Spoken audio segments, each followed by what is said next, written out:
Hey everyone, welcome back. In today's video, I'm going to show you how to create awesome tooltip pages in Power BI. By the end of this tutorial, you'll know exactly how to add those handy pop-up windows that display extra details when you hover over visuals like bar charts. This is a fantastic way to help users explore more information without cluttering up your main report. Let's jump right in. So here's our starting point. We've already got a bar chart on the report page, but right now when you hover over a bar, all you get is that standard tooltip with some basic figures. We want something a lot more useful, maybe a breakdown with a pie chart or extra metrics that wouldn't fit on the main chart. That's where custom tooltip pages come in. First, to create a tooltip, we need a separate report page that Power BI will display as a pop-up. So look down at the bottom of your Power BI window where your report pages are listed. You'll see a little plus button. Go ahead and click that to add a new page. Don't worry, this doesn't affect your main report. It's just making a dedicated space for your tooltip. Next, we'll need to convert this new page into an actual tooltip.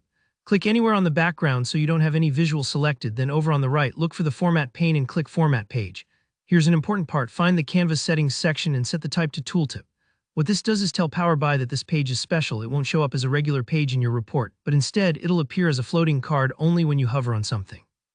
Pretty neat, right? The page will probably shrink automatically. That's normal. Tooltip pages are smaller by default since they're meant for quick glances, not full dashboards. Now that we've got our tooltip page ready, let's add something to it.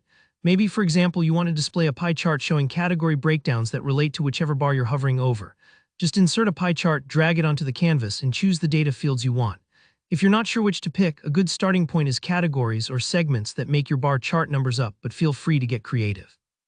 Once that's ready, let's wire everything up. Head back to your original bar chart page. Click on your bar chart to select it, then in the Visualizations pane, go to the Format tab, expand the General section and find the Tooltips option, make sure it's turned on. Right below that, you'll see Type, change this to Report Page.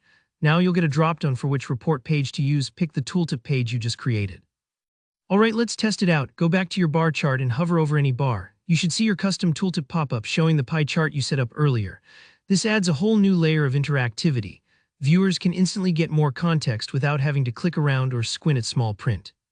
Don't forget, you can keep customizing your tooltip page, add more visuals, tweak the layout, or use conditional formatting to really highlight the points you want people to notice. The beauty of tooltips is that you can tailor them exactly to what your audience needs. And that's it, you've just made your Power BI reports way more dynamic and insightful with custom tooltips. If you found this tutorial helpful, please hit that like button, drop a comment below if you have any questions or want to show off what you created, and make sure to subscribe for more easy Power BI tips and tutorials. Thanks for watching, and I'll see you in the next one.